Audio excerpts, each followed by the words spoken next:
Every time. It doesn't matter. There we are. No matter how much prep or like, I'm like, all right. There's always something. Of course, we're still in summer session, as video watchers will know, because I've still got my shorts on. That's right. I haven't got the black t-shirt on yet. We'll know that the semester has started when. That's right. Which I do love that you have this like visual indicator. It's like right. I'm like, what has the semester started yet? I'm like, nope. Just check what I'm wearing. Yes. Is Andrew in black? Nope. Then we're good. Of course, that has very different connotations. Yeah, we're in mourning from the end of August. Oh my goodness, that is it, right? You're like, oh, it's all finished. Students back, classes in. Traffic, the whole everything. You know, there is that. I mean, I realize not that many people can relate to this unless you happen to be on or work with like a university or whatever. But there is this glorious period where for like, just a few weeks over the summer typically, or even over any break, where like all of the crazy hustle bustle just kind of quiets. Yeah. It's actually beautiful on campus. It is. Yes. And all of a sudden you see things differently. Yep. You're like, I mean, that's even one of the things I've been meaning to.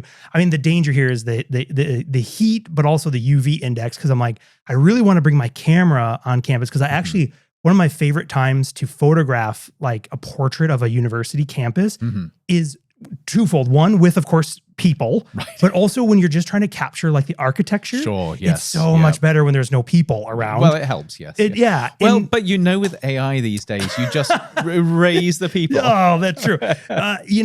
Yes, you do that. But also I'm like, what is that going to look like? You're like, look at this beautiful architectural thing with little smudges here and there. That's right. Yes.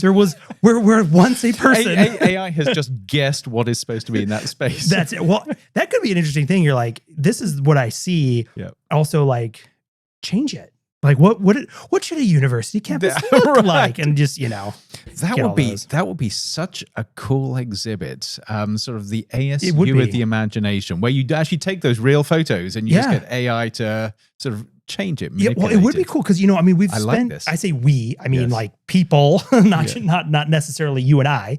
Has spent a lot of energy on like these concepts of digital twins. Right. Yes. Which, on one layer, you're like, okay, that's cool. Like we can take something like a physical campus and build a one-to-one twin of it in a virtualized environment. But I'm also like, but that's in some ways, and that has its purpose. But I'm like, let's go beyond that. If it's in a virtual, especially if it's in a virtualized environment, let's try out some cool stuff. Imagine the future. Yeah. Like why? It gets a little bit tricky with ASU's digital twin in particular. And we have a digital twin that sort of manages or it predicts and manages all the systems here. If you start playing around with it and all of a sudden the classrooms don't open on time because that's not what our future looks like. Why can't you have a spherical building? Like, how does one the heating and cooling? There's like a pulley system to get up into the top or something. What could possibly be go wrong with that? This feels like a class. That's actually a really good idea. Yeah. I like where this is going. Speaking of things where I like where they're going, yes. Massive shout out to our listeners and watchers of our podcast of Modem Futura here. Massive thank you. I mean, as every creator does in this space, we continuously ask for more support. Right. But I was really excited, and again, contrary to how it might sound, I don't check the stats all that often because it can be. He does. You can't see what's on my screen right now. It's always anytime. It's like looking for reviews. It's always a double-edged sword. You could see 100 positive things in that one comment. I know. There's never enough. Yeah, but it is important because we don't just do this because we enjoy chatting. We do enjoy chatting, but actually there's a much bigger purpose about translating what is happening in our world to a much, much bigger audience. Yeah, we literally only, I say literally, we'll see. Someone can quantify, we record probably 1% of the conversations we actually, you know what I mean? Right. So we do love talking, but I wanted to raise this because, again, massive shout out to all of our listeners, viewers, and supporters who have helped make this possible. And as a continued call to help us do this, as of earlier this week, and I checked today, so as of July 31st, now these lists, we made the top of podcast lists. Okay. All right. Now, I don't know these figures, so this is new to me. So these are really fun. Now, they all come with a massive caveat, which is these are very liquid. They're very moving. Right. These aren't like the hard categories, like number one podcast in science and technology. Okay, so not number one in podcast where sort of Sean and Andrew hosted. Right. Amazingly, we're number one. Funny enough, if you put our names in there, sometimes Modem Futura is not always the top one, depending. That's not good. But we are the number one podcast result through Apple Podcasts. That's the only directory I was using to pull these on the futures of agentic AI. Oh, wow. So we were the number one podcast episode and the number two podcast show having to do with futures of agentic AI. Now, next week, or by the time you listen to this and you search it, it might no longer be the case. These are very fluid, but we're getting there. But we're getting there. But it's also nice to see the figure. So I was actually posting on LinkedIn today where we're seeing that uptick in the number of people that are listening to us, which is really gratifying. Because again, this is what we do. We do to connect with our audience. Yep, absolutely. And that's a huge piece. And again, coming back just to the origin of Modem Futura, I mean, that's the big piece here, right? Is that it's not about growing the audience. The audience helps get the information and the message out. Yes. And that's the point is community. I mean, even from day one, that was the idea is like so many of the conversations and the topics and the things that we talk about are traditionally very difficult to come by in terms of you have to have, a lot of academic access to things like journals and papers and these silos and these communities that sort of do speak about some of these things, but often don't make it to the general public. Yeah. And that's a big piece. And so this actually feels a bit weird talking about this sitting in a university. It also feels like this is a little bit like sort of an NPR fundraiser drive, which I desperately hope it isn't. But I still got that bucket for stablecoin. You want to send us some stablecoin? It constantly blows my mind that we're here. We are two of the leading experts in our areas. Yep. We get invited to talk all around the world. Our students here who have to pay to come to ASU get the benefit of this. And I dislike this because I really feel that knowledge and information and insights want to be set free to benefit society. But the fact that through this podcast, we can make the stuff that other people pay good money for free and as easily accessible as just switching to your podcast and pressing play. And that's really, really important. It is. And it is a little, and I know for both you and I, it's a little hard to be like, it's hard to self-promote in that way, even though we're probably doing an okay job of it at the moment.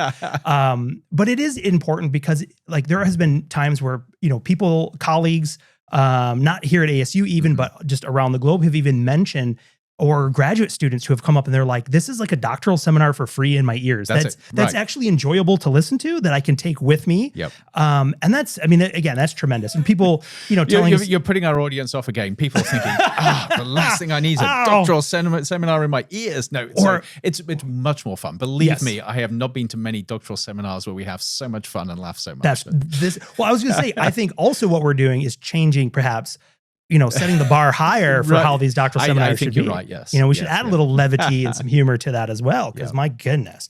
Awesome. Well, maybe that's enough we should move through to the actual program. Let's do it. Let's take a quick break.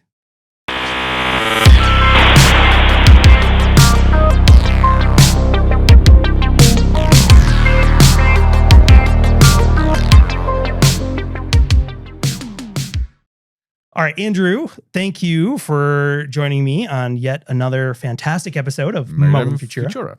And so, I feel like the question I have for us, and maybe I should have left this in the cold open, is how long do I continuously say the opening phrase of Modem Futura? Do we need to make it a year? I think you need to keep on saying it on forever because you never know who's going to be listening. That's true. Yes. So for our growing amount of return audience, you'll know this statement well. For those of you who are brand new, what exactly is Modem Futura? Well, it is the show that explores the intersection of technology, society, and the possible, probable, and preferable futures, asking deep questions like, what does it mean to be human in the future? With some, that's the question we will continuously come back to. Yes, which never gets old. It never gets old. And I feel like one of the big pieces right now that question set amongst the backdrop of all of the AI I'll say just insanity because there's so much moving, there's so much hype. It feels like that, doesn't it? And so we were talking before the show about, are we doing too much AI? And thankfully, we've got a little bit of sort of variety here, but you can't get away from it at the moment. It is the big thing, whether it's the hype or the game changer or just the chatter. Yep. And I think that's a big piece, is that alone. In some ways, it's becoming increasingly, and I would say in just absolutely challenging to try to escape it. Yep. And one thing we've talked about before as well is that even if somebody is out there listening or watching, or someone in your family who's like, don't worry, it's not going to affect me. I don't use AI. It is affecting you. It's going to. It is already. Maybe not. You may not see that impact directly, but it's going to be there. It is even at present. I mean, it is being woven into the fabric of everything that we do. And of course, this comes back to that question of what does it mean to be human? Because increasingly these AI systems, I forget about sort of AGI or AI that may one day sort of know itself, become sentient, which may or may not happen. Yeah. The fact that we've just got these machines that emulate what we do as humans now is profoundly challenging to our own self-identity. And it's actually an increasing part of my work at the moment, trying to thread the needle around what it truly means to be human when machines can do so many things that we think of as being human. Yeah. And one thing just on that thread too, I mean, this is also an interesting time in the tech world because all the quarterly earnings calls have come in. So all the big tech companies like Apple and Meta and, Google, whoever, this is the time where they have to get on these earnings calls, which is of course for investors in the stock market and all that kind of stuff. Yeah. What was interesting, I don't know if do you happen to catch the news snippet out of Mark Zuckerberg's? I didn't. I saw people talking about it. I didn't hear it. So there was a video, I actually watched it, which is just like he's just looking right at you, and I'll be honest, at first when this video was playing, I was questioning whether or not this was a legitimate video. Really? Yes. I mean, and maybe that says something too about just the PR training, sort of the kind of very still, not very much movement, whatever. Yep. So at first I was like, is this even legit? How many times did he say delve? Well, I was watching. Well, actually, this is a piece too, right? Again, with the new advancements in these tools and the complexity of being able to pull off these things is in this video, because it's just a talking head of Mark directly into the camera. Yeah. Talking. One is I watch their eyes very closely, and I'm watching for a couple of things. One, I'm looking for the jitter of them reading the teleprompter. Yeah, the scan across, yes. Which they always do. And humans, if you've ever watched someone, I did this experiment, this a long time, this 20 some years ago, did a very close-up watch, video back in the day. We would use videotape, but someone's eyes as they read. And it's fascinating. Yep.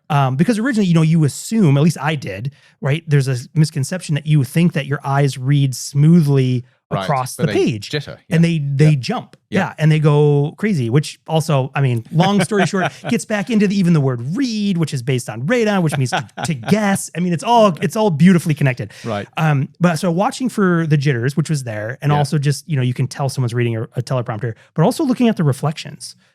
Looking to catch ring lights or... You did a big zoom into each individual eye to have a look at the room beyond. I finally can use these commands. Computer, enhance. This is the difficulty with 4K and 8K. You can see everything. You can see everything. Yeah. But this only works right now. I mean, it won't be long before even those tells could be artificially generated as well. Because they'll put in catch lights, but you can tell the type of light it is if you can work out the shape and all. Anyway.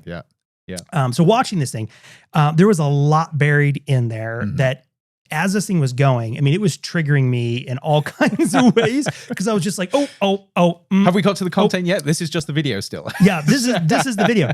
But it was layered in there because it's all about essentially sort of Meta's their push towards artificial intelligence, but also in terms of their viewpoint on how people are interacting. Now, if our viewers and listeners will remember, a while back, we did an episode where we talked about synthetic users. Yeah. Meta through Instagram and Facebook and things like that. These there. They have been, and not even secretive about it. I mean, very open that they are producing and deploying. And I built one. You can build these synthetic users, and it's interesting because they are there to communicate with you, to stimulate interaction and keep you in these platforms. So one of the things, so this is playing on the background right before this line comes to me, was, you know, that they're trying to change and shape the way people interact and to give it was kind of under this guise of, we're going to let machines do all the hard things so that you can have more time. And the whole time I'm sitting here going, I'm like, what are the hard things here though? Yeah. Like and I'm communicating? Like, yeah. They're like, we're going to leave the fun things to you, but yet we're going to, and I'm like, but I feel like every time there's a promise of that, you just end up working more. And the whole time I'm also like, and what is the work-life balance for the programmers at Meta? I'd be curious. Right, yes. But the quote was this, and I wrote it down. I pulled it here, so I have it. The quote is, over the last few months, we have begun to see glimpses of our AI systems improving themselves. Yeah. And then with the follow-up quote, the improvement is slow for now, but undeniable. Developing superintelligence is now in sight. Yep. So, like, but interestingly, there was a paper the other day on Archive. So remember, these are not peer reviewed. That was looking at a new architecture, a self-improving architecture. So this is definitely coming along. But at the same time, the hype.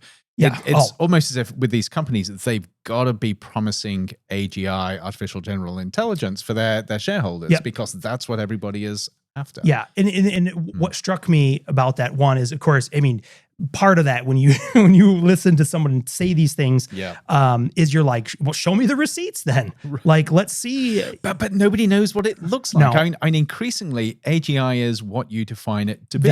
Exactly. So you're basically putting the arrow in the wall or the dart in the wall and building the target around it. Yeah, and then when you go, that is a little far away, just pick it up and move it closer and drop it down and do the same again. Because I mean, that when we were talking, the two, I guess it'd be like two episodes ago, when we were really going after OpenAI with all this stuff with the agent mode. But it's a similar type of, again, this sentiment of when you and again, I say this with full understanding that sort of video is entirely performative for the stock market, for shareholders, as in, and their stock apparently has done very well as a result of these as well. And that's what these are for, is like, of course, there's no reason to doubt us. We are closer than ever to the thing that you want us to reach, even if it's unobtainable or mythical in its definition. But I've also got to ask, you go back, 5-7 years when all of these tech leaders were saying the thing that worries us most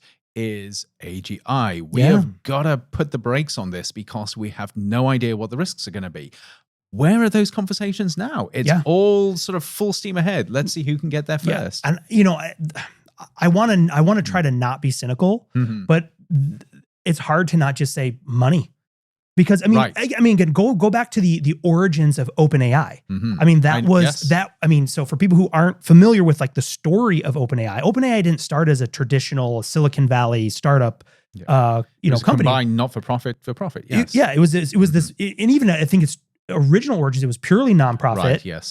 Which again had, backers like Elon Musk. Of course, there's drama that was associated with that story. But it was specifically in the aim of, we need to create something that is by nature open, hence the name, that is an open way for people to explore the possibilities, the opportunity, the challenges, the dangers, what have you, around artificial intelligence in response to Google's DeepMind. Right. Which at the time was the place where these advancements in artificial intelligence were happening. I mean, that's where the origins of what became the large language models came out of. But that was part of that sort of concern or skepticism, or just sort of like, hey, we need to be thoughtful about this. And that was like 2016. So less than 10 years. In fact, January 2017, I was at the AI Silomar sort of summit where a lot of this was discussed. And so you had Demis Hassabis there, you had Sam there, Elon Musk, and a whole bunch of others, really trying to flesh this out, because that was the point when people were realizing there is something really serious happening here. But that just seems to be in the dim and distant past now. And it's funny how fast that I mean, and again, it was November 2022 or whatever when the surprise of ChatGPT 3 was like, whoa, we've got something. But it's fascinating that how quickly that tune has changed. It has flipped. And again, I don't want it to be such a simple answer as, oh, it's just the money. But it's hard to argue also, part of that. I know. And clearly the money is there because you look at the billions of dollars being invested, which is unbelievable, but not just private equity. This is government. Everybody is jumping on the hype train here. Yeah. But beyond that, there is this argument that I worry about. And you see this coming out of Meta. You see it coming out of OpenAI and other places where they say AGI could be devastatingly transformative, an existential risk. Therefore, we have got to be the company that gets there first because we are the responsible ones. Right. Yeah. Again, show me your receipts. Right. But that's, I mean, I think this is a huge piece of it too, is, again, there's this disconnect between and we've talked about this before. So what I think I should also do too is I'll try to layer in our previous shows. Right. Because we've talked extensively about this as well, of some of those same challenges of, if you invent the crisis to which you're going to solve, right? It does feel like that, doesn't it? And a total aside, I do hope people caught that the episode where we heavily layered in lots of Hitchhiker's Guide was also episode number 42. I didn't notice that. Oh, you didn't notice? No. Oh, that's awesome. I thought we were on the same wavelength there. I was like, yeah, we're going to work at Hitchhikers and not mention subliminal. it. Totally subliminal. It just, it's, the answer to life and everything. Is Modem Futura. Yeah, that's right. That's right.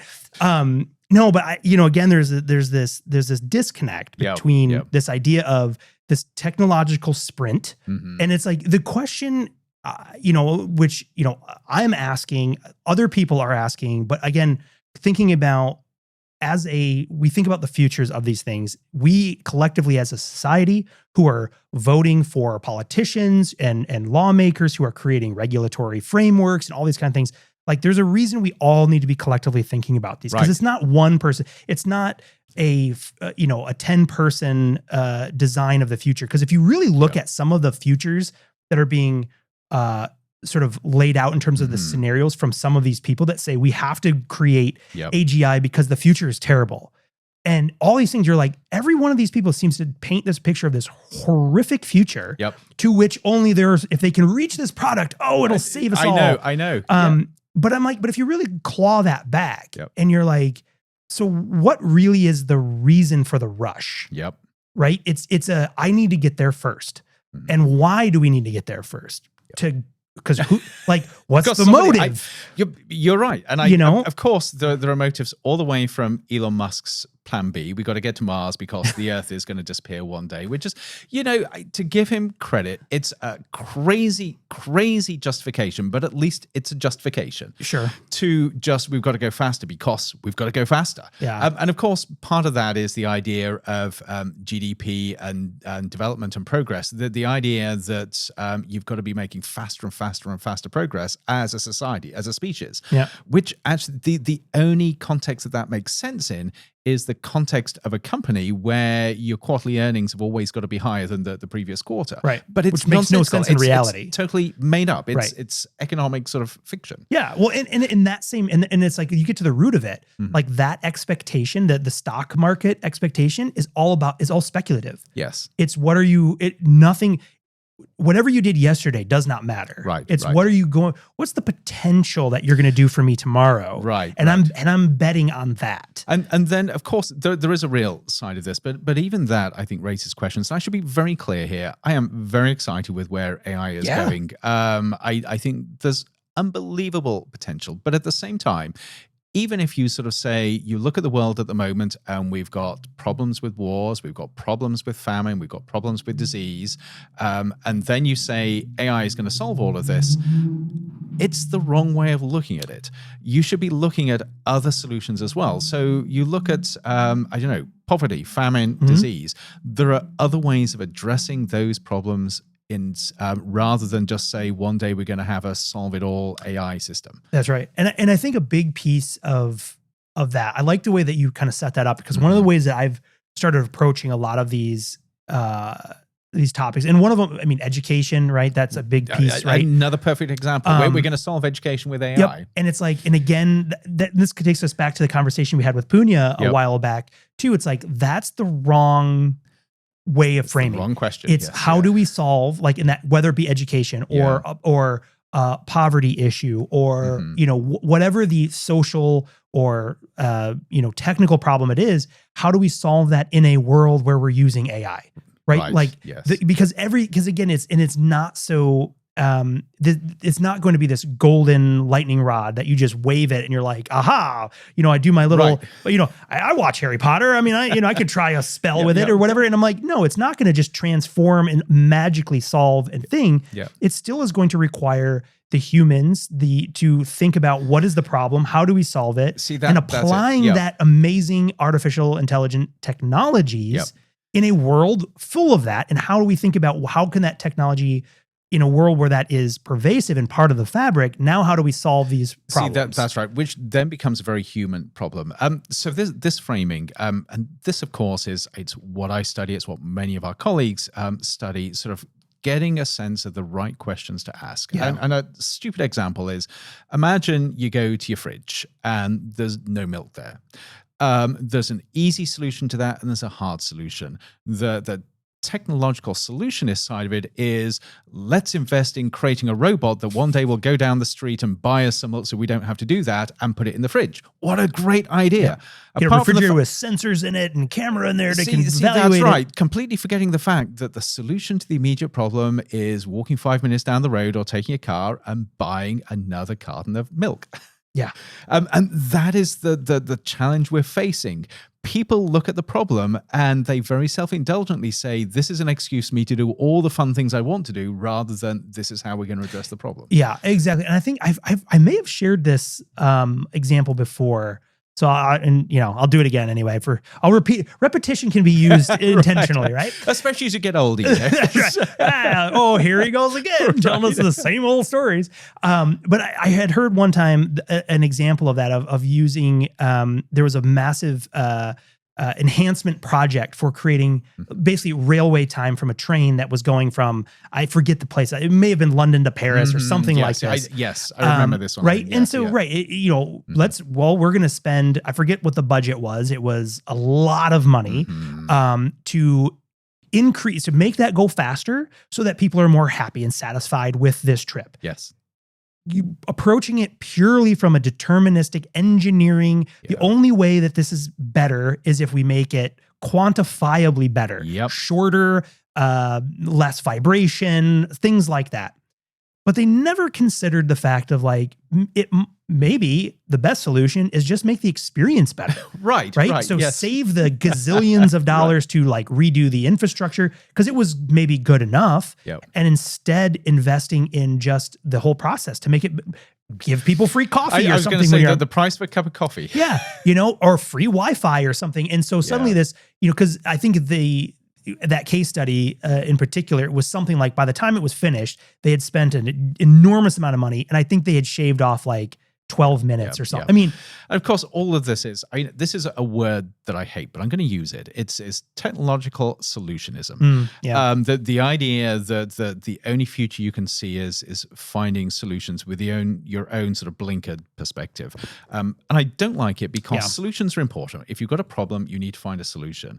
But it's when you are so blinkered that you don't see two things. First of all, the whole landscape of potential solutions rather than just the one you want.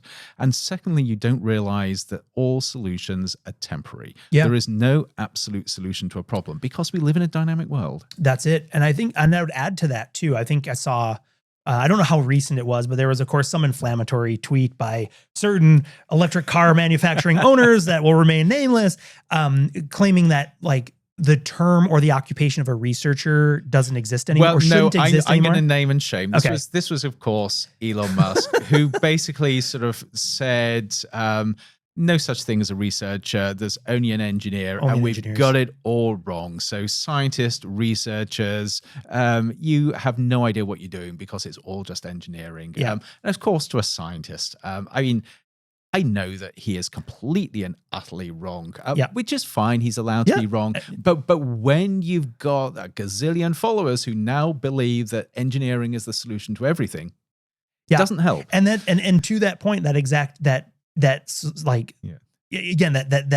approach of every problem, I must solve it in the way of an engineer. Right. Without, and and to be clear, I as a physicist, I am in awe of engineers. They do things that I could never do. Absolutely. On the other hand, engineers are not trained to do things that I do as a scientist. Exactly. Yep. Exactly. And it's one of those pieces where, again, this is a classic example of one perspective doesn't solve it, right? Yes. Like that, whichever perspective it could be, that's not the right approach. The best approach is to have you need a team. You need a team or a village. Because you eventually, if you do need to create something, you are going to need an engineer to build the things. Yes. Yeah. Right. But also you need input to think what is the actual problem?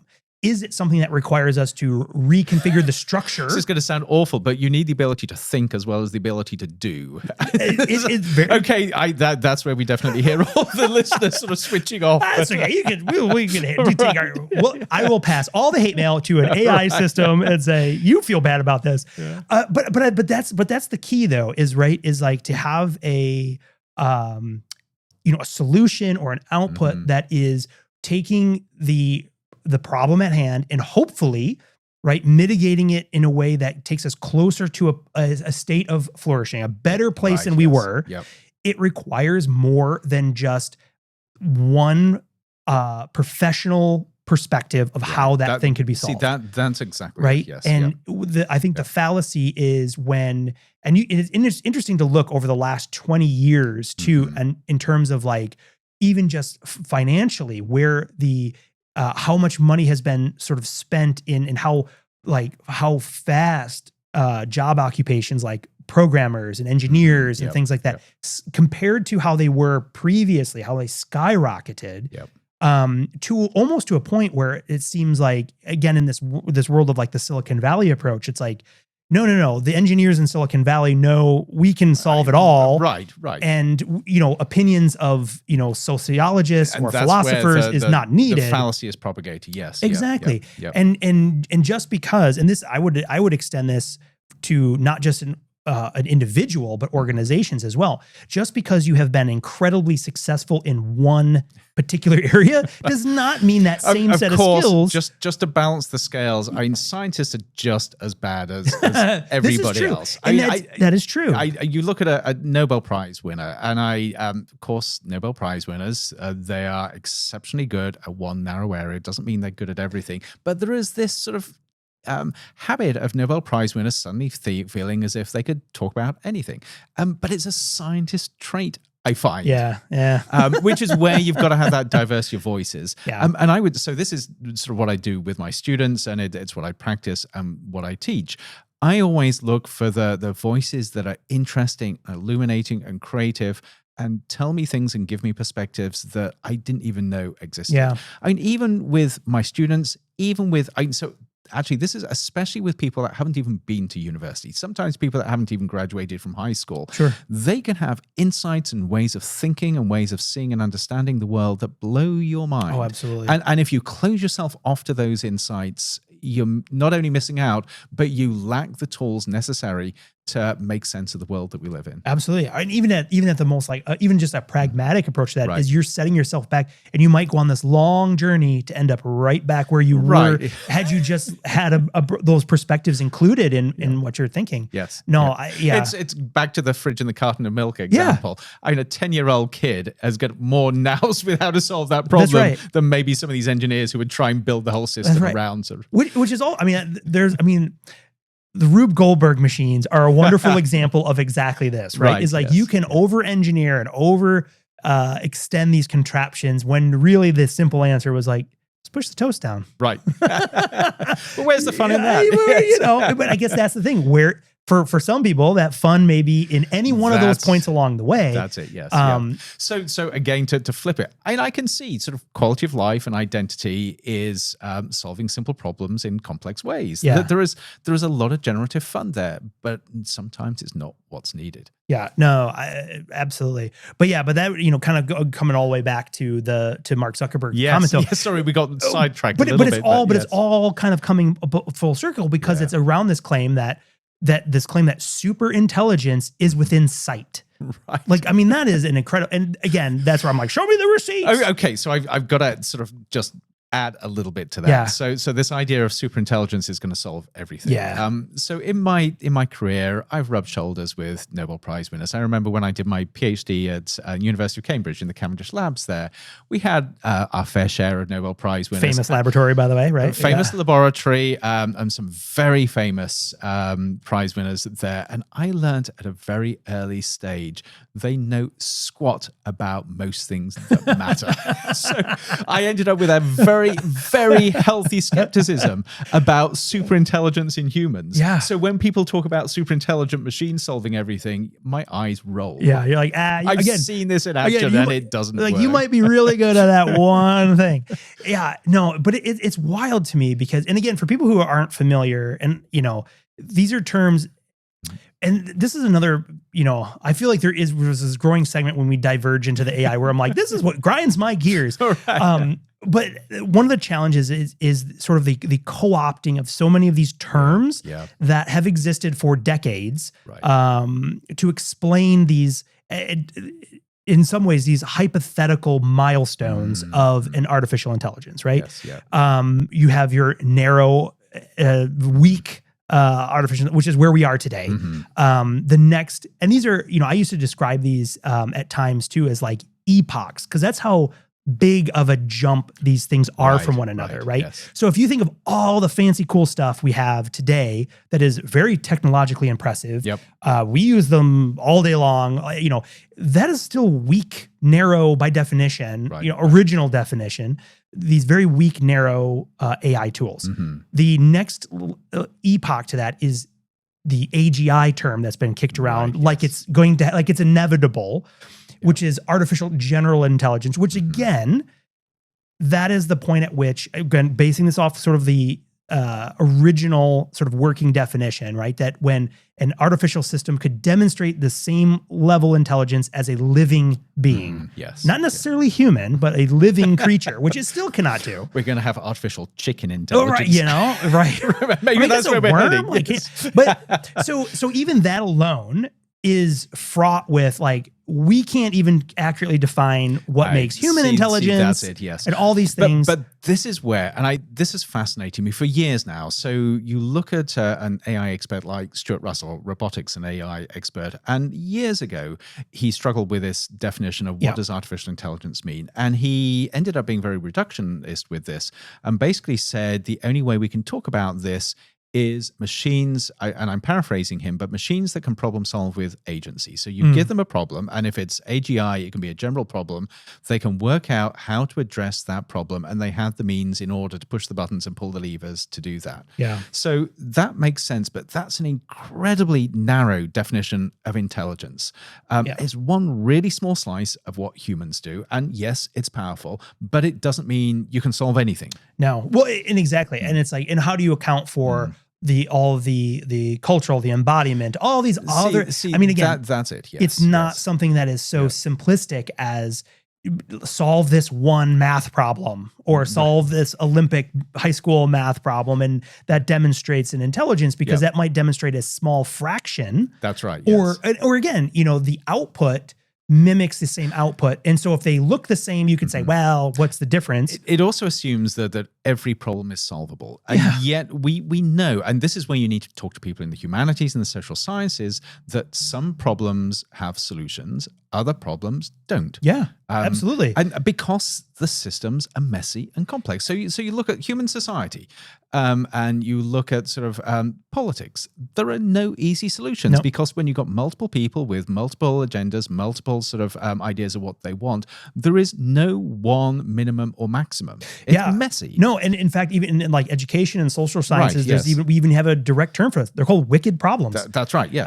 That by their definition, there is no one way you can solve it. And of course, with wicked problems, that you go to the original definition, a wicked problem was one that as you try and solve it, the problem changes. So no matter how fast you try and find a solution, that immediately instigates a change in the problem. Right. And that really, that the approach to wicked problems is like the best you can come off with is, well, I'm a big fan of elephants, so I hate this analogy, but it's like trying to solve a wicked problem is like trying to eat an elephant.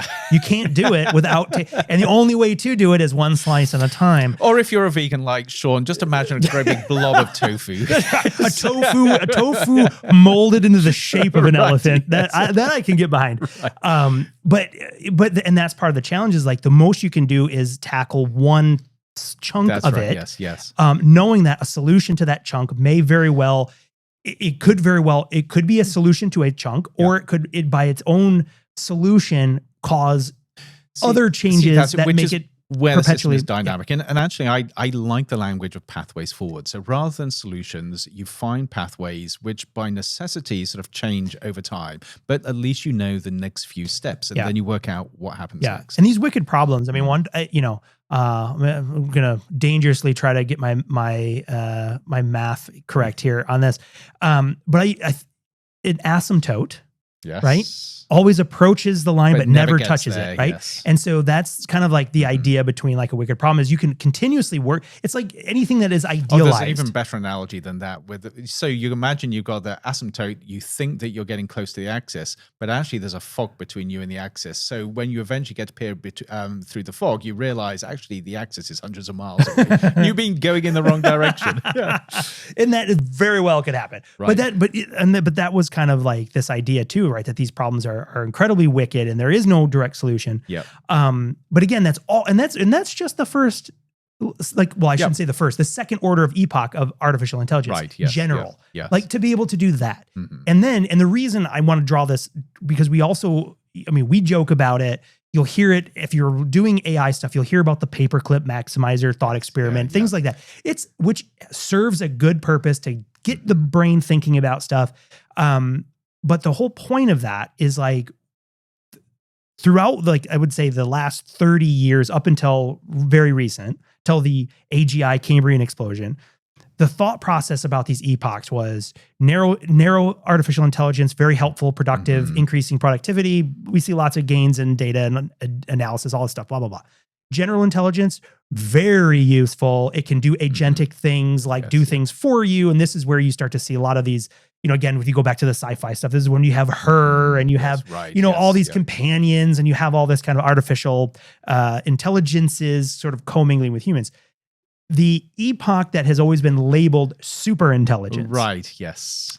Is, broadly defined as essentially the time at which the artificial intelligence can surpass any human intelligence whatsoever, to the point which that's not like this, like sort of gradient runaway time.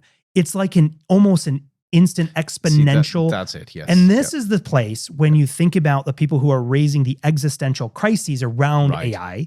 It's based on this, that once we cross this threshold, we could never go back. We're no longer in control. And you've completely lost. Now, as an entire planetary species, we've lost entire control, which would also indicate in terms of like the existential perspective, we've lost any agency to stop anything from happening. Yes. Yeah. And so actually coming back to that is in sight. Right. Is just beyond the pale in terms of speaking out of just marketing gibberish. I was writing about this way back in 2018, I think, in my book, Films from the Future. And I sort of very, very skeptical about superintelligence. And I still am. But assuming that something like this might happen, this comes back to Sam Altman, because a lot of the arguments are we've got to embed human values and human morality into AI. So when it becomes super intelligent, it is basically subservient to us. It respects who we are. But they say this without even knowing what they're talking about with values and decision-making and things. And there are so many examples where this doesn't work. This is a very silly example, but it's nevertheless an example of intelligence begetting intelligence when you have kids. All parents would love their kids to obey them and turn out like them and to do exactly what they're told.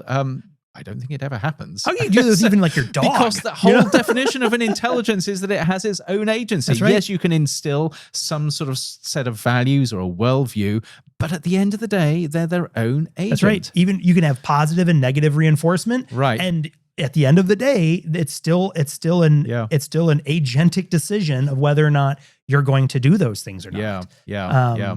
So, I think there are important discussions. What will a super intelligent AI be like? But this idea that we can somehow, I'm going to use the word slave, even though it's a difficult one, somehow they're subservient to us, or they're slaves to us, is a nonsensical idea. Oh, yeah. So then you've got to think about it in a totally different way. But this idea that we've got to move as fast as possible, so we are first past the point in superintelligence that obeys us, makes no sense. It makes no sense. I mean, it falls up. I mean, and this is one of those, again, how do you tell when someone's selling you snake oil, right? Is like the minute you start poking at it, everything just falls apart. Right. Yes. Right. Yeah. So, I mean, even if, let's say, okay, so hypothetically, we reach a stage at which a AI would be considered on par with, again, a yet to be defined human marker of intelligence. Okay.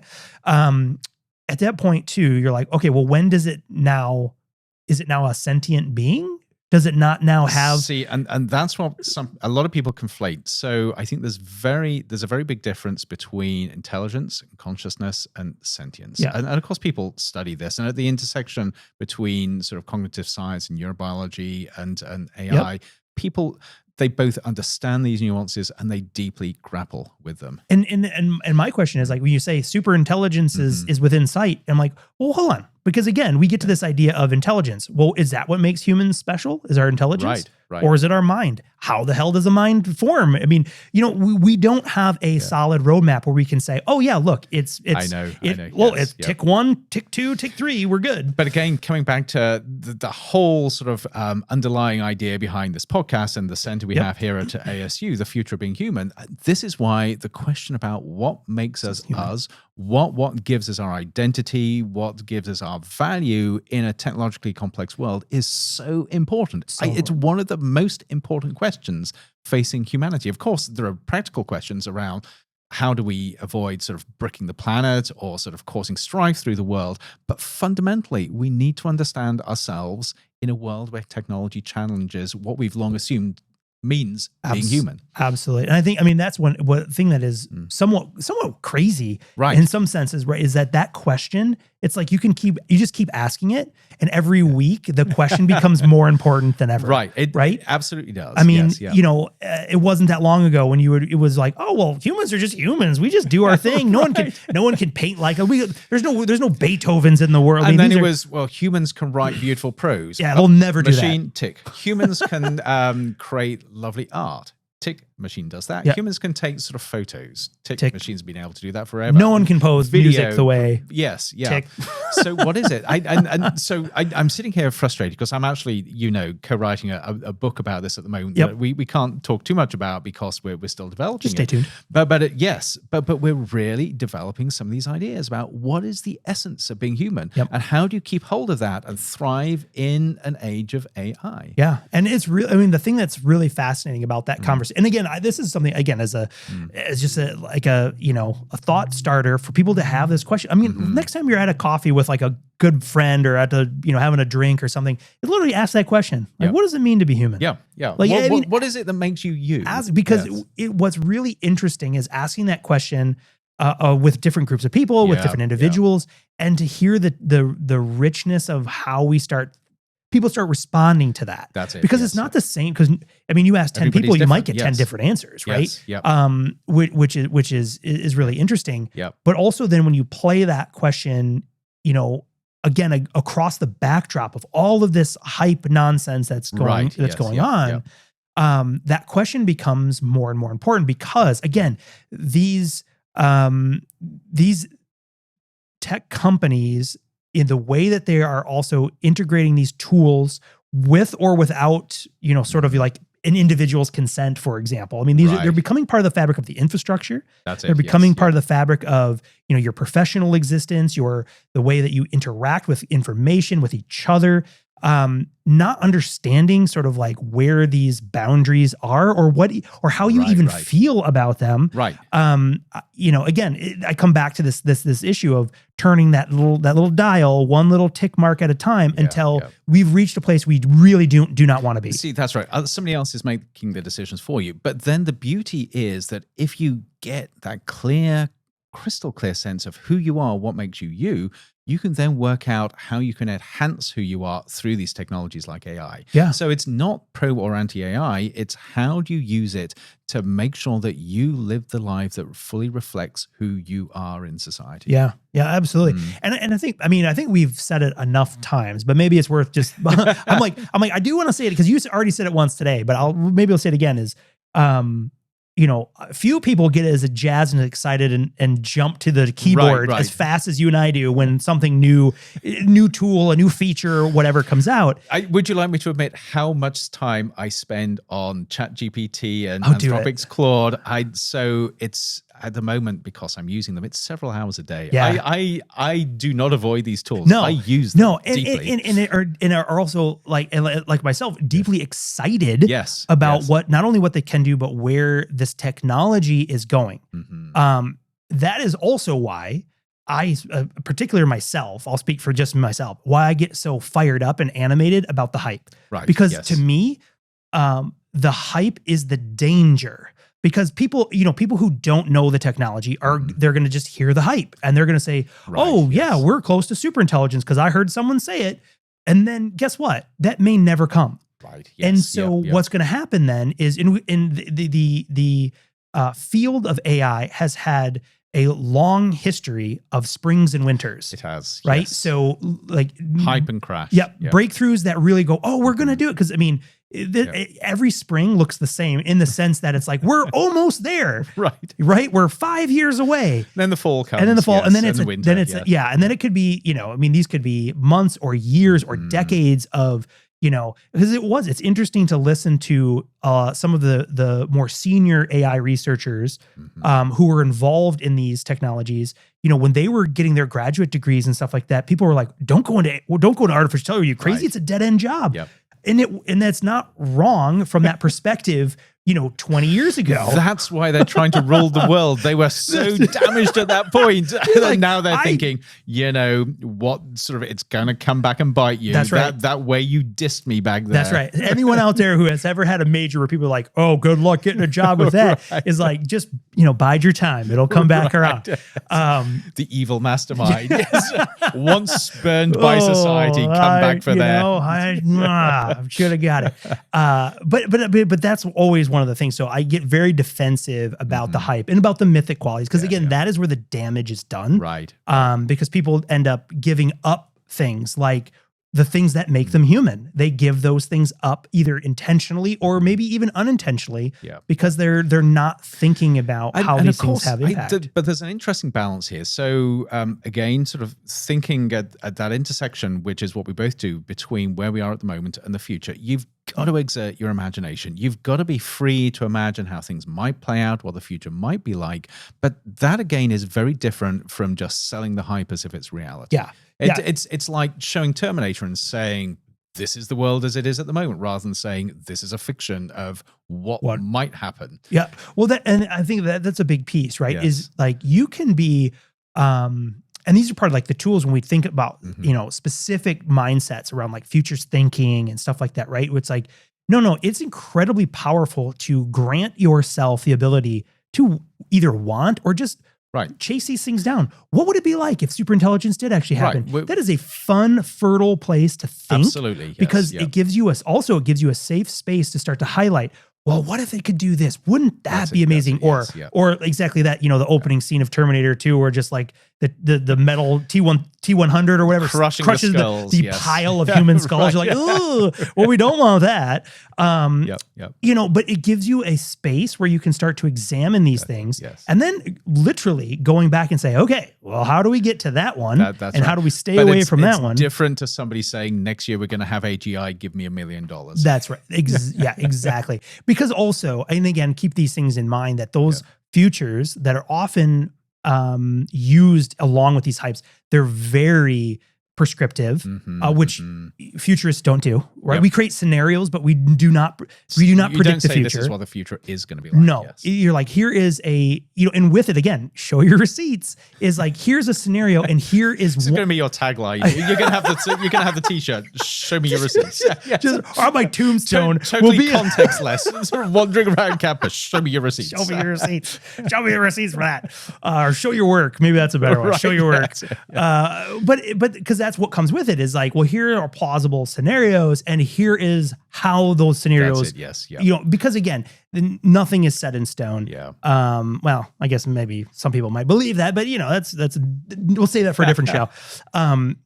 But it's just fascinating because but having the freedom to want those things to happen, not want those things to happen, but just play in that mind space to really to turn these things over, turn them on their end, envision, you be creative. I mean, this is where we get lots of fodder for all the sci-fi that we love and enjoy. Yes. Is usually that it's somebody's scenario of how they think the future could be or should be. Then you bring that back to engaging with different people in different communities. And I so twice in one show calling out films from the future, which I went back and reread chapters of it recently, even though it's a few years old. It is still on point in many areas. Yeah, but maybe more so. But this is where sort of fiction and imagination and yes, sci-fi, but anything that imagines the future is so powerful in bringing together different people from different backgrounds to discuss about what they're excited about, what they're worried about, what they want, what they don't want, where those pathways are to co-create the sort of futures that they're excited together about. Yeah. And that's very, very different from having hype imposed on you.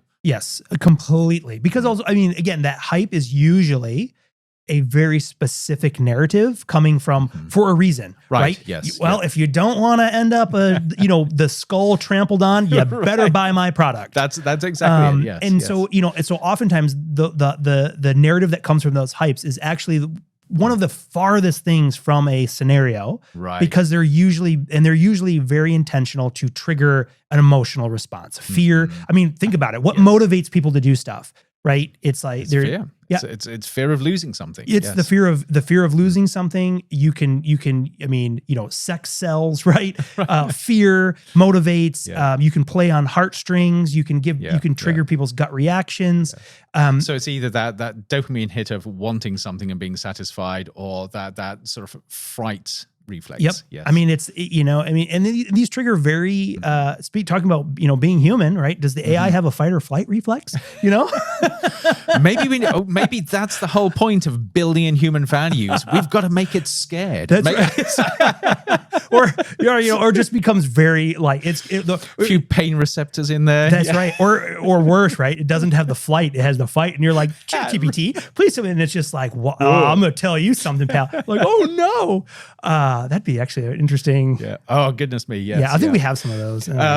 So this is actually building on the episode that would have aired before this one with Sean Dudley and biohybrids. So when does somebody say that to make an AI truly human, we've got to have a biological component? So it's got sort of all of those sort of things that lead to the fight or fright response. Yeah. And so that little amygdala in there, sort of pulsating inside it. So we think we can control it through fear, but of course that also triggers a bunch of other things. Well, and I'm just sitting here going, okay, so you have a artificial intelligent creature that has, some sort of hydraulic joints and pressure with, squishy bits on the outside that now is subjected to the chemical responses in our brain. Right. What could possibly go wrong with that? Nobody's ever done that in science fiction before, have they? No, my goodness. But it's funny because, going back to that episode, the minute we start talking about synthetically creating like the structure and the sinew and the muscles. My brain, I mentioned it, went right to that opening sequence of the HBO's Westworld, which you haven't seen. I've not seen the series. Of course I've seen the movie. The movies and know the premise. Yeah. But that in that show, again, it kind of lost it on me, but the first couple of seasons are quite good. Yep. But it's the same, this idea of, and even from that perspective, no spoilers, but you have these essentially humanoid artificial intelligent entities. I don't even know how to correctly call them. But then that's that whole bit is they're assumed to be the play toys of this fantasy world that would just, and so of course it's set in sort of this grisly Wild West thing where anything goes. So it's like very violent and things. So, but of course they're poised as, these are just like, video game characters in the real flesh. You can, shoot them, hurt them, kill them, do whatever. It's not. But what if there's a memory? And then, and that's where, of course, it plays like over time, this thing builds up and there are the unintended consequences of putting those little chemical hormonal sort of circuits within them. That's it. And I mean, even for people, and to say where this also can play in an area that is based in some truth too, is like with all these machines, and you may know this if you have a computer at home, right? Or especially if it's an older one. Over time, you have a lot of things called memory leaks that happen, right? So even in these closed systems, we think, these are just binary systems, we just on and off. There are still times and situations where you have memory leaks that go from, that aren't supposed to be in one location, that end up in a location. They move across, and there are these things that are, it's in many ways, it's the complexities of these large systems. That's it, with emergent properties. Or you have things, there's a great term called bit rot as well. These things that happen that sort of degrade over, and you're like, we don't really know why it happens, but it does. And there's, I think that's what my ChatGPT was doing earlier this week. Bit rot. I think there was a global pandemic of bit rot. There was, yes. Oh goodness. But you're right. But it leads to the unpredictability of these deeply complex systems. Yeah. And but here's the interesting thing: when you look at sort of degradation and unpredictability, 99 times out of 100, it leads to a reduction in performance, but in unpredictable ways. So you have failure modes that are very hard to predict. But that one time in 100, or probably one time in a million, it leads to an emergent property, which actually changes things possibly in a beneficial way, but certainly in an unexpected way. So then you have to think about how you deal with that. Yeah, no, exactly. And again, I just think about this coming all the way back to superintelligence is within sight. So, the good news is, if that is true, we don't have to worry about that. Why? We'll let the superintelligence figure it out. Sort it out. We'll let them sort it out. We can just take a break. We can just go to the beach. assuming we're allowed to. Okay. So how are you going to get to the beach when superintelligence controls everything? Oh, right. They're not going to let us drive. Is there going to be a beach there? Yes. Yeah. Right. They're not going to let us drive. We're too dangerous. I don't know. Welcome to the future. That's it. Buy my product. And we'll all be safe. Anyway, so where does that leave us? We started off with Sam Altman. We've come all the way back to superintelligence on a long and windy journey. And I'm tempted. I've got one more thing I'd like to throw, but I'm like, we'll toss this out and maybe we can come back to it. But because that is also the issue on, because we talked a little bit too earlier about just the way that we use it. Well, not directly, but we use a lot. And that does raise this issue of reliability. So we should talk a little bit about this, because this is on my mind a lot at the moment. Same. So the challenge to me, and I think to a lot of people, is you've got these systems, and we talk about ChatGPT from OpenAI, but of course you've got Gemini, you've got Claude, you've got a whole bunch of them. Yeah. And they're incredibly powerful. And as a result, people are beginning to build systems on them or workflows on them. They're beginning to rely on them day in, day out. Even me in my own work. Yeah, so I'm guilty of that as well. So I come to it and I expect the system to behave the same as it did yesterday in a predictable way.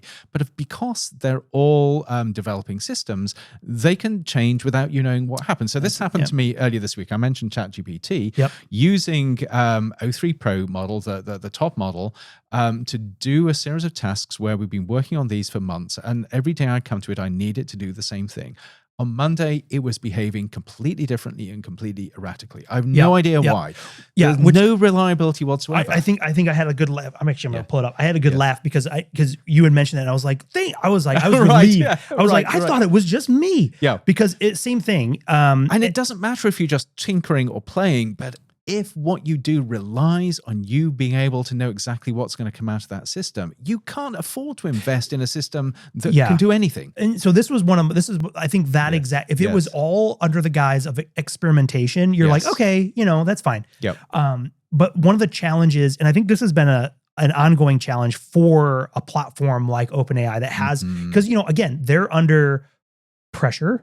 Right. Again, from the powers that be that they are beholden to always be doing what's next, what's more, and we jokingly were talking about last time too. It's like with agent mode, and then there was like the consulting business, and even now between then they launched study mode, right? Which is yet another variant. Yes. But like even now, so when I load up, I'm in ChatGPT at the moment. There is 1, 2, 3, 4, 5, 6, 7, 8. There's 8 models that available you can choose from. Yes. That I can choose from that are all, I mean, the descriptions are great for multitasks, advanced reasoning, best at reasoning. So is great or best better? Fastest at reasoning, great at coding and reasoning. I'm like, well, wait a minute. So which one am I supposed to use? And then of course you go in them, and then under the tools, you have additional options like agent mode, deep research, study and learn, and all these kind of things. So there's a complexity problem there of also trying to figure out when I'm doing a task, which lever should I be pulling to get the best result.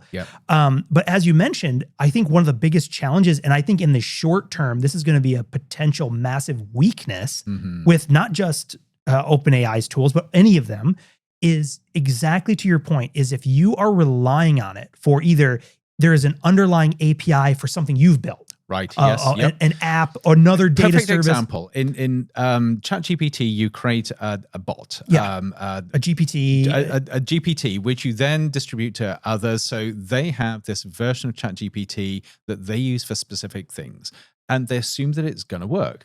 But OpenAI can change something in the underlying architecture, and all of a sudden that stops working, or it starts giving you stuff which is totally nonsensical. You have no control over that. You don't even know if it's happened or not. Yeah. And that's the biggest issue is I'm like, what's interesting about this is, again, and I would probably assume, and I may be completely off base, but I would assume it is also tied to that. Let's just keep, when you're sprinting. That's it. Yes. Because, if you compare it to, traditional software, for example, that you would use in a like productivity software, whether that be something in media creation or just word processing, right?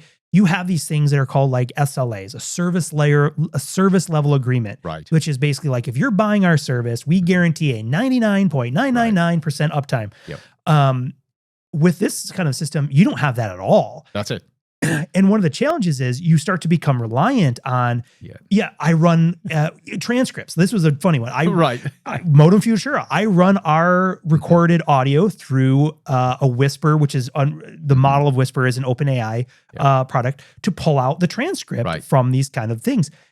Monday, I did it, and it was labeling us Chris and Luke for some reason. And I'm like, I'm nothing against a Chris or a Luke, but I'm like, neither one of them is Andrew and Sean. Which is funny, but now imagine you're in a situation where you're running medical records through, and you have to make split-second decisions on what you get back. And it's like, and you can say like, well, it's all experimental, but you're like, well, we pay, this is it's called Pro. Is a professional version, a professional license, but it's not I think I was sharing this earlier. It's not that it changes. It's that you're not informed that there is going to be a change. There is a change, and there's no way to roll back to, or at least not easily. It's somebody just tweaks sort of part of the underlying prompt somewhere, because they think that it works better one way or another, and it changes everything. You can't go back. And it has ripple effects, and then you're left in a situation where you sort of have created a workflow for these things. And I mean, part of that is the nature of an LLM, which is unpredictable to a certain extent. But you have when you've sort of arranged a workflow to get things that you need, and then all of a sudden it's giving you stuff that's way off base. Even think about education. So there is this massive push at the moment to bring AI systems into the classroom and into the hands of instructors. To the extent that we're encouraged to rely on these with how we teach, how we develop our classes, the assignments that we give, the ways that students interact with our material, which is all great. But what happens if those behave completely differently on a Tuesday than they did the previous Thursday when you gave the students the assignments? How do you navigate that level of unpredictability? You're in a classroom where the objective is not for students to play, but for students to actually learn against specific objectives. Yeah, you're giving Luke and Chris bad grades for right. Yes. I should say it wasn't me; it was Luke. Man, I don't know. It was Luke. Blame Luke. But these are all questions we should be grappling with, as well as saying, I'm going to use education as the example again, as well as saying, how do we really sort of understand the benefits of these systems so students learn better and learn more, maybe learn faster, but we enhance the educational system. Yeah. We should also be asking, where are the dangers? Where are the challenges? Where are the difficulties? Where are the things that are going to lead to this taking us to a bad place rather than a good place? And how do we begin to navigate around that? If you're not asking those questions, you're doing everybody within the profession a disservice. Yep, absolutely. And just like we talked about this 2 episodes ago too, this is what happens then when you are using these tools in a professional setting. The output ends up costing more time and effort, because the reliability or the confidence in the reliability is gone. That's right. Shaken or gone completely. So now let's come full circle as we wrap up. So you've got this idea of unreliability, some intern somewhere tweaking part of the fine tuning and everything goes to pot, but now you've got superintelligence. What happens when superintelligence has a bad day randomly? Yeah. Well, right. We've seen, and just gonna jokingly, right? We've seen examples of these like vibe coding platforms deleting entire company databases on accident without permission and all this kind of stuff. And that's a narrow AI, you know? So okay, to finish off, we've got to go back to the Hitchhiker's Guide and serious cybernetics, because this absolutely has serious cybernetics vibes. It does. The idea of a company that came out with these automated systems, these robots, these AIs, where they played around and tweaked so much that they were a nightmare. Yeah. So good. So good. And that's, Yeah, and the quote is, first against the wall come the revolution. I think and that's how we end an episode of Modem Futura, I think. That is indeed. That's it. This has been just a super fun conversation. And today, again, because it's summer and these things we're in a very interesting time right now too, because these between the AI action plan, the Stargate thing, all of the announcements coming out of these platforms, I mean, things are just moving and crisscrossing very, very so fast. Yes. That it is fascinating. And so it's always fun just to be like, all right, what's happening right now? Yeah, in a few weeks, the jeans will go on, the shorts will come off, the black t-shirt will come on, and we'll get more serious again. That's it. But until then, we can enjoy, we're still going to enjoy summer. Yes. That's right. The summertime. So Andrew, thank you. This has been just an absolute pleasure. Agreed, Sean. Yes. More summer vibes. And so thank you everyone for listening. And again, just another shout out and call to, again, if you are enjoying the show, please rate and review and share with friends and ask people, what does it mean to be human? Because that's a wonderful question and a great way to start an icebreaker. Also, either that or you'll be labeled like, oh, who's that guy? Keeps asking everybody about being human. Is he a robot? I don't know. But anyway, yeah. So thank you. We'll see everybody on the next episode of Modem Futura. Thanks.